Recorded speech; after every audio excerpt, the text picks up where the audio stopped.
Alright. I hopefully I'm live. No idea. But either way, I got the stream going and I'm ready to get back into this. Although I do want to figure out how can I see the chat on my iPad. Maybe if I go here. Yeah. Oh yeah. Okay. Well, now there's volume. I want to kill that. Cool. All right. Sweet. Yeah. So last time, right?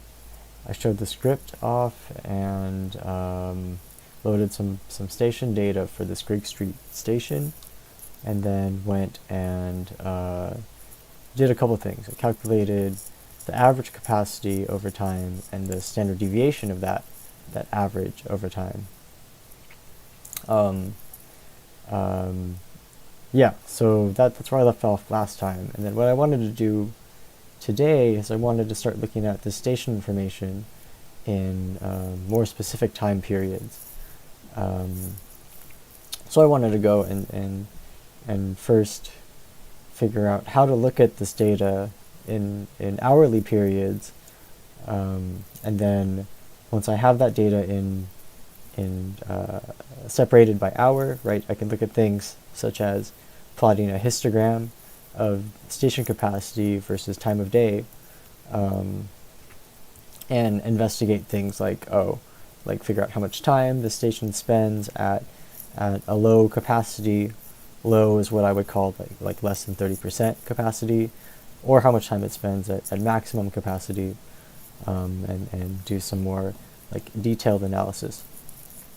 Yeah, so where I left off was I was trying to figure out, I have all the times in epoch time, and I was trying to figure out how to convert epoch time to hour. I just want to extract the hour from these timestamps. And I think I was basically figuring it out, which was to use this datetime class, right? So I was looking at the documentation for datetime last time, but I think this time I'm just going to Google exactly what I want, which is Python datetime get hour. Get hour minutes from datetime in Python. Let's check out Stack Overflow. I like looking at Stack Overflow because usually the answer is just given to you. It's easy to use timestamp for these things. Since I don't know what tweepy means. Okay. So if you did this, okay, it looks like you just do object.hour. All right. I'm assuming d1 equals datetime. All right, so let's try it. Right. I'll do a really simple test, which is to maybe I could write some pseudocode real quick so to wrap my head around what I'm doing. Use datetime class to convert. Well, it's really like initialize a datetime object, right? Using epoch time, and then grab the hour from that class, that object that gets initialized, right? And so that actually is, most of the work has already been done, which is all I have to do is go like this, right? Which is to say, I'm just going to call this dt_obj equals datetime.datetime.from timestamp, and then the time itself, since I'm just messing with one time right now, I'm going to go timestamps. I'm just checking I have a timer on. I do. Okay. Timestamps, and okay, in MATLAB you index with square brackets, but I think in Python in Python you index with square brackets, right? And indexing starts at 0. So I'm just going to look at the very first time, and then I'm going to go print dt_obj dot hour, and let's see how that looks. I'm also going to, I'm going to hide this plot first because It's been, you know, maybe I could just do this. The matlib plot, whatever it is, like hijacks control. So I want to not show the plot so I don't have to deal with it every time. All right. Told me it's hour 10. That first time is hour 10. That's pretty cool, actually. Maybe I could also look at some other things. Like, what are the other sort of fields I can get from DT obj? Oh, sorry. Oh my god. My computer is freaking out. Alright, date time. Documentation. See that?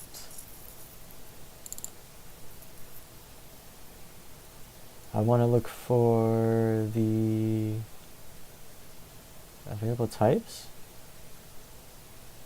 I'm looking for properties, right?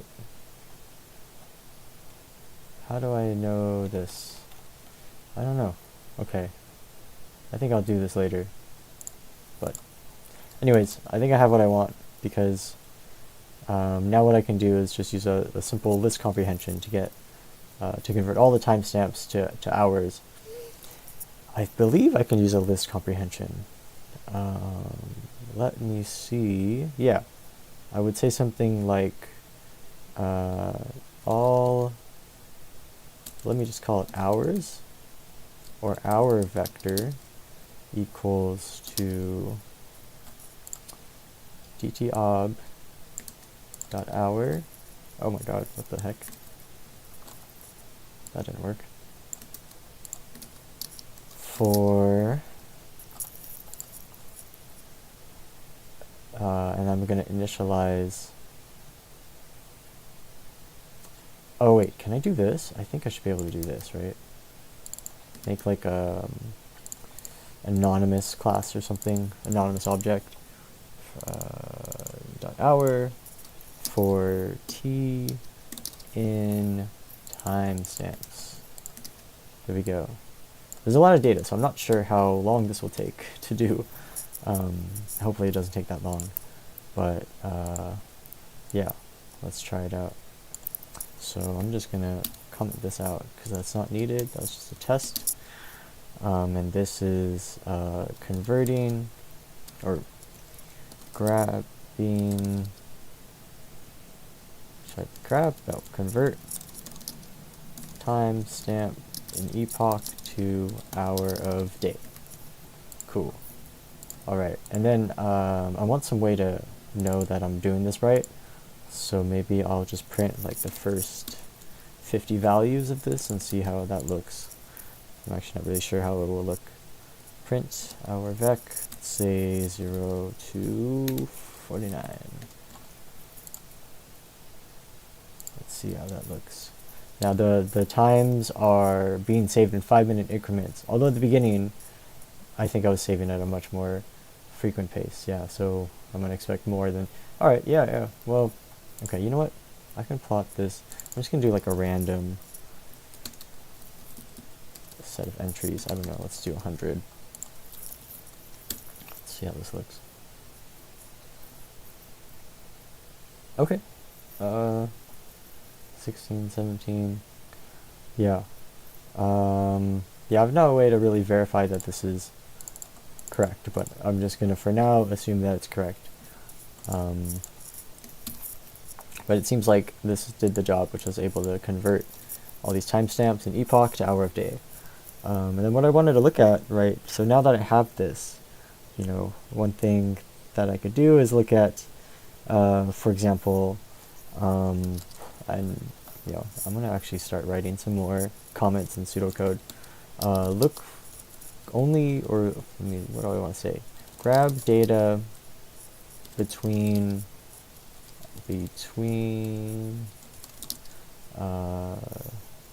specific hourly range. For example, maybe I say I want min hour. Let's say I want to look at data between 8 a.m. and 9 a.m. So I'll say the starting hour will be 8 a.m. and then the finishing hour will be 9 a.m. I want to grab all the data that basically fits within this time period. If I was to translate how you do this from MATLAB, you would use conditional indexing, right? So you would actually use like a Boolean to index. And I want to know if I've never done this in NumPy before, so I'm going to have to do a little bit of digging to figure out how to do this, right? But maybe, and I'm not sure if it's called conditional indexing. That's just what I kind of call it. But let's see if this comes up with a search. Oh, looks like yes. Okay. I have a NumPy in ND array matrix of float values. I need to select specific rows where certain columns have values satisfying certain criteria. For example, I have the NumPy matrix, numpy.ndArray for 5, right? And then so okay. The first row or column, the first column is 1 to 6, second is 6 to 11, etc. And they want to select values in the first column between rows from the matrix where the first column value is between 1 and 6, the value of the second column is between 2 and 7. That's interesting. NumPy.where, for example, matrix NumPy.where 1 less than matrix 0 all and oh, interesting. Okay. But I think, you know, okay, so they're looking for a more complicated solution than what I'm looking for. So I'm just going to go with, but it looks like you can actually just use this syntax. This syntax might be what I'm looking for. For example, so I'll say index of my range, my hour range, equals, and I hope this works, hour vec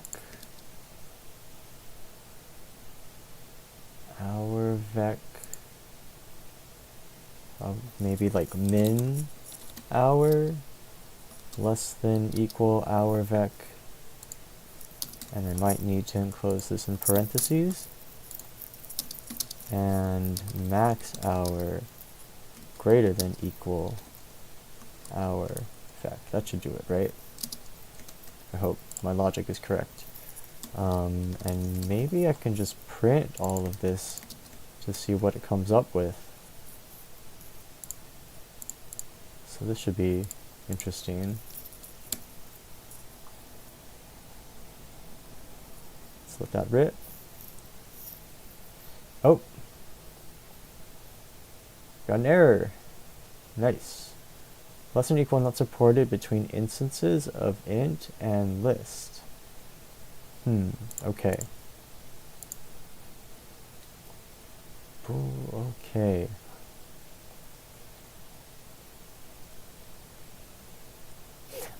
Because this is a list, not a NumPy array. Okay, so I think what I need to do is actually, this could work if I convert this to a NumPy array. Convert list to NumPy array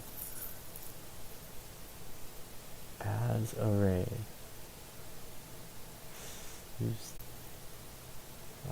Using NumPy.array. Yeah, NumPy as array. Okay, the vital difference between the two above methods is that NumPy array will make a duplicate of the original object, and NumPy as array would mirror the changes. Okay. Okay. I think mirroring the changes and not making a duplicate of the original is a good idea. Whoa, holy crap, what's happening? Oh my god. Alright. Yeah, because I don't need the original list. So NumPy dot as array our vec. Let's try this. See if that works.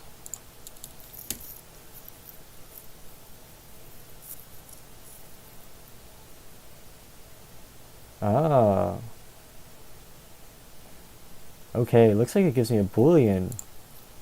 Right. Okay. Yeah. That makes sense, I think. Yeah, I mean, I'm literally computing a conditional statement.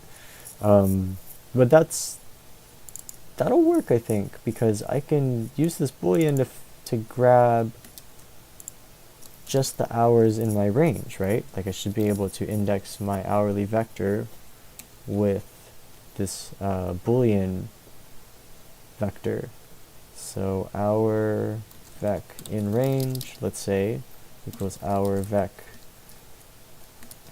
index my hour range. And let's try and print this range and see what happens.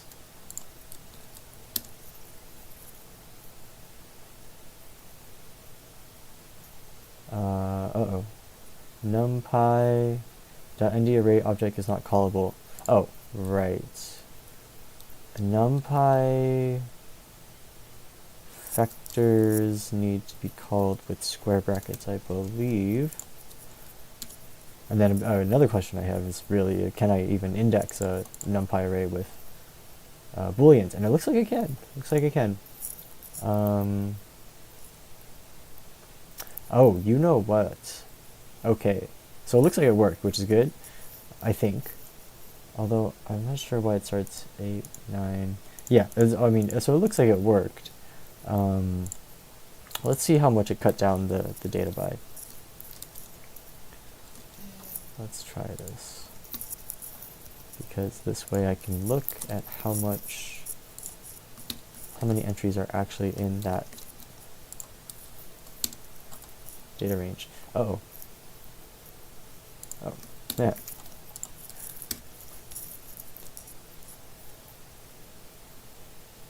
Yeah, okay. Cool. Cool, that seemed to work.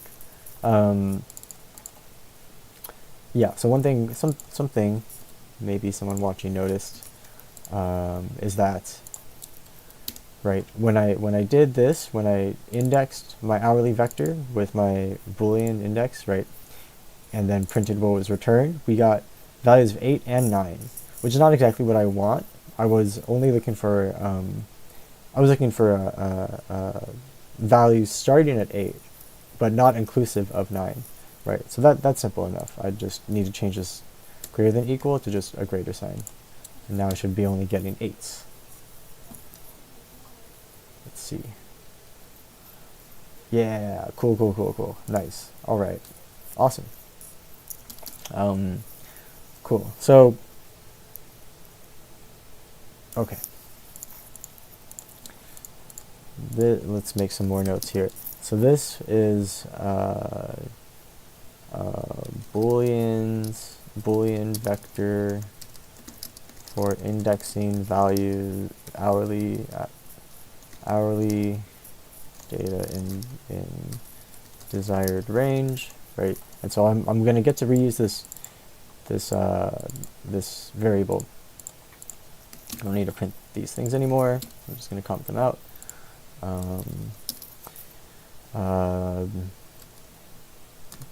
Now I can actually grab the data in that range. So let's go like this. This is pick hourly range and get indexing vector, and then this is grab data.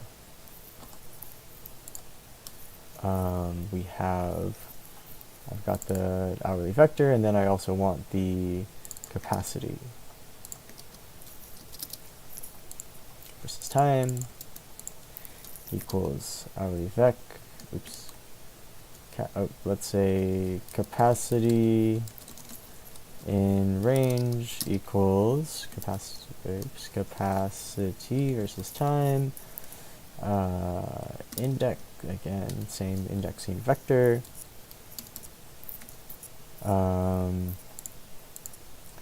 And yo, what's up, Go? I just saw your comment. Welcome. Thank you for joining again. My #1 fan. Yeah. So now that we have this data, I kind of want to just go straight into getting a histogram.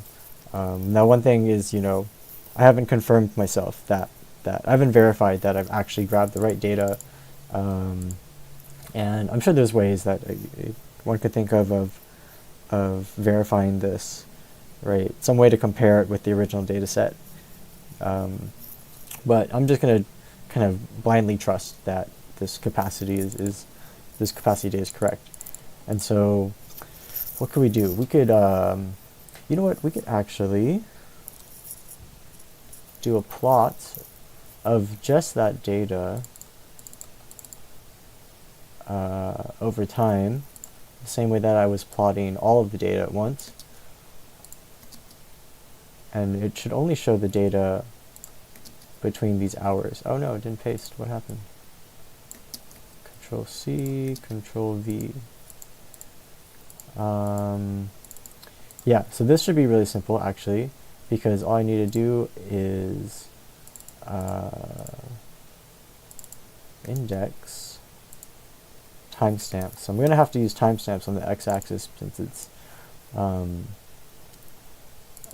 epoch time. And then capacity in range, I could just do that. And plot data in range selected. This will be the same plot as before, but it just won't show, it'll only show the data between in the hours where I selected, and then otherwise it'll just be no value. And I don't think I need to do do I need to do anything different here? T in locus. I don't think I do, but I'm going kind of fast, so I'm not really being too precise here or meticulous. Yeah, let's see what happens. Oh, right. Whoa, wait. Oh, that is so interesting. Why did it plot two colors? What does that mean? Okay, hold on. Oh, I bet because I didn't comment out this previous code and then I didn't show the plot beforehand, it looks like it actually plotted both of these data sets on top of each other, which is awesome. That's actually really useful because now I can like directly compare these data sets, and they should overlap. Yeah, I mean, I think it's working. And this is kind of showing exactly what I was expecting too, is that like, yeah, at 8 o'clock, right, in the morning, like, ooh, this is a really good data set right here. Yeah, it's showing that, oh, the bikes are emptying out. Wow, okay, cool. That's awesome.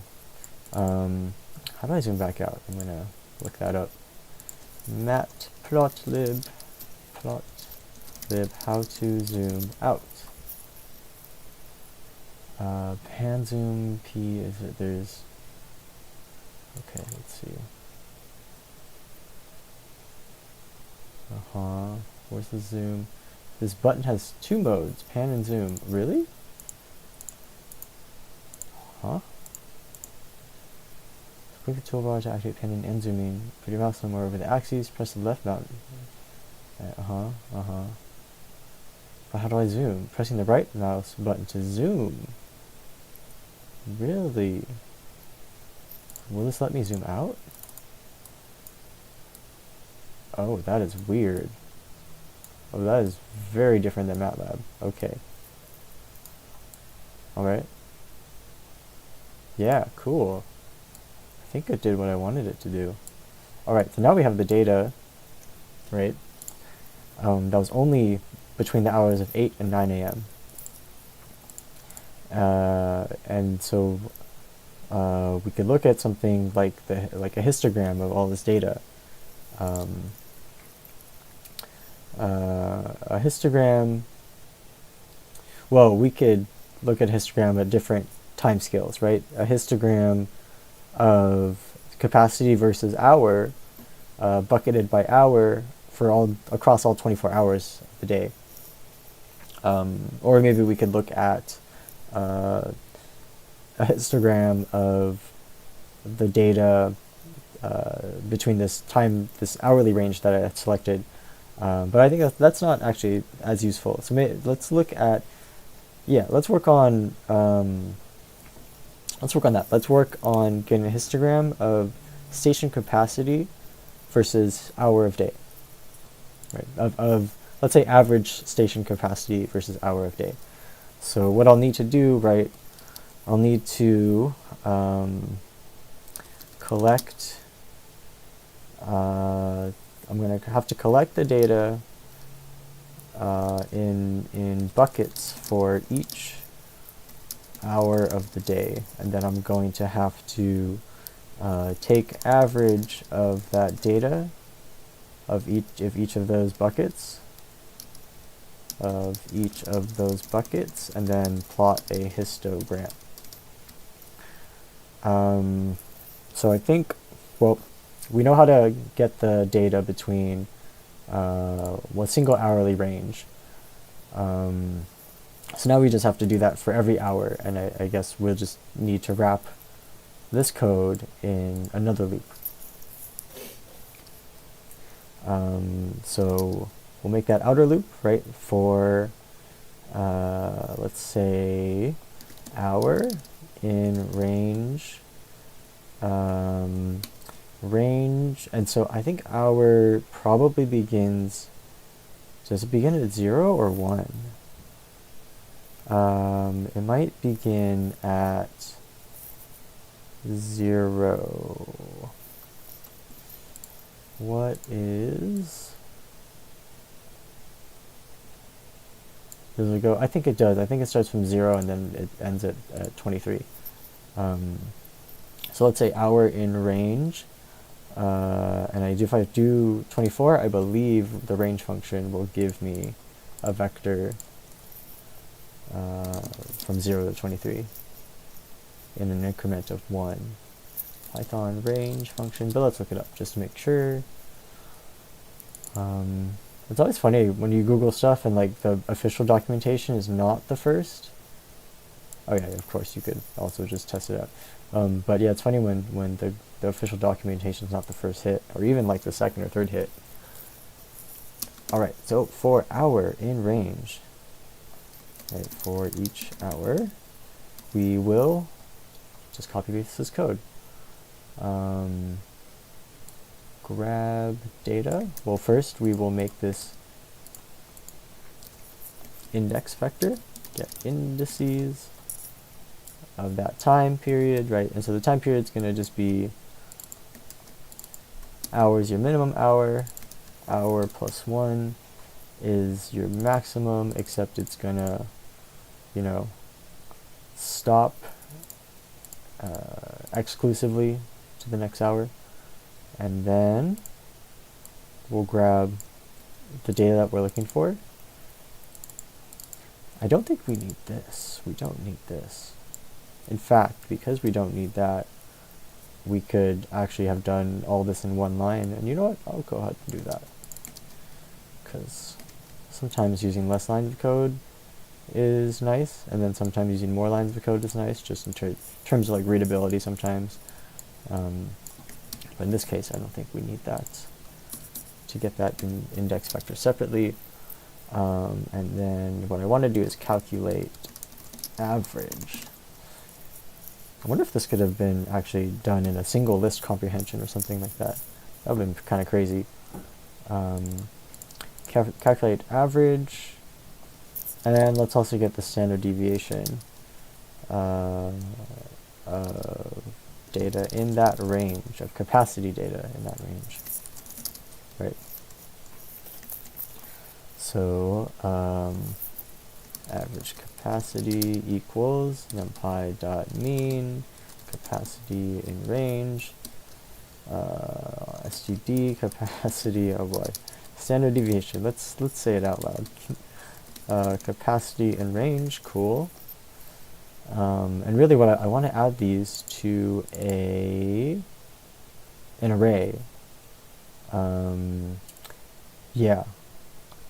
Let's see, I want to make, I'm thinking probably what we could do is make initialize some empty arrays, and then just append to them, right? So you don't have to like pre-allocate anything here, since these are pretty short little it's pretty short arrays. So how to make a empty array? NumPy initialize empty array of size 0 is what I'm looking for. Will this work? Oh, that's the timer. Alright, well, I'm gonna stop here, but for next time, yeah, I'll start from here, making this empty array and creating this histogram. Cool. Alright, well, thanks to everybody who tuned in. See you next time.